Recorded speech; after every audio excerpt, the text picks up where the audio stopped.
ছিল না কোনো রাজনৈতিক ভাষণ, ছিল না হুমকির গর্জন, তবুও পুরো বিশ্ব শুনল ইরানের সবচেয়ে শক্তিশালী বার্তা। লাখো মানুষের কান্নার মধ্যেই পবিত্র কোরআনের একের পর এক আয়াত ধ্বনিত হলো তেহরানের আকাশে। কিন্তু সেই তেলাওয়াত ছিল শুধু বিদায়ের দোয়া নয়, প্রতিটি আয়াত যেন পৌঁছে গেল এক একটি মুসলিম দেশের উদ্দেশ্যে, বহন করলো এক একটি কূটনৈতিক ইঙ্গিত। সৌদি আরব থেকে বাংলাদেশ, তুরস্ক, পাকিস্তান, কাতার, ফিলিস্তিন, এমনকি ভারতের জন্যও ছিল ভিন্ন ভিন্ন বার্তা। ধর্মীয় আবেগকে কূটনীতির ভাষায় রূপ দিয়ে জানাজার মঞ্চ থেকেই বিশ্বকে নতুন এক ভূরাজনৈতিক সংকেত দিল মুসলিম বিশ্বের বাতিঘর ইরান।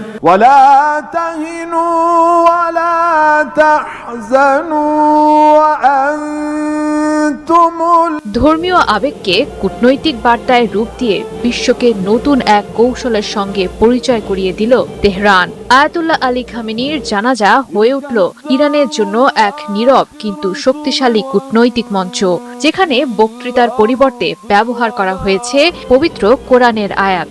আর প্রতিটি আয়াতের মধ্যেই লুকিয়েছিল নির্দিষ্ট দেশের জন্য পৃথক রাজনৈতিক বার্তা। জানা যায়, অংশ নিতে বিশ্বের বিভিন্ন মুসলিম দেশের প্রতিনিধি তেহরানে উপস্থিত হন। তাদের মধ্যে ছিলেন সৌদি আরবের উপপররাষ্ট্রমন্ত্রী ওয়ালিদ আল খুরাইজির নেতৃত্বাধীন প্রতিনিধি দলও।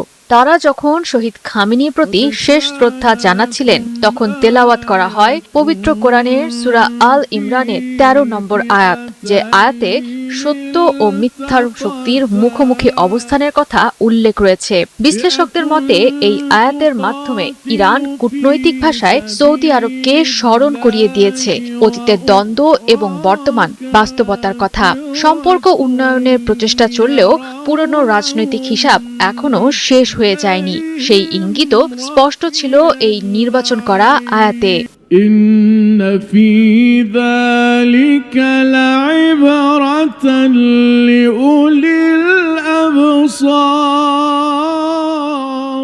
তুরস্কের প্রতিনিধিদের সামনে তেলাওয়াত করা হয় সংগ্রাম, জিহাদ এবং মুমিনদের মর্যাদা সম্পর্কিত আয়াত। কাতার ও আফগানিস্তানের জন্য পাঠ করা হয় বিজয়ের সুসংবাদের আয়াত। যেন বার্তা একটাই, দীর্ঘ সংগ্রামের পরও বিজয় শেষ পর্যন্ত ধৈর্যশীলদের পক্ষেই আসে।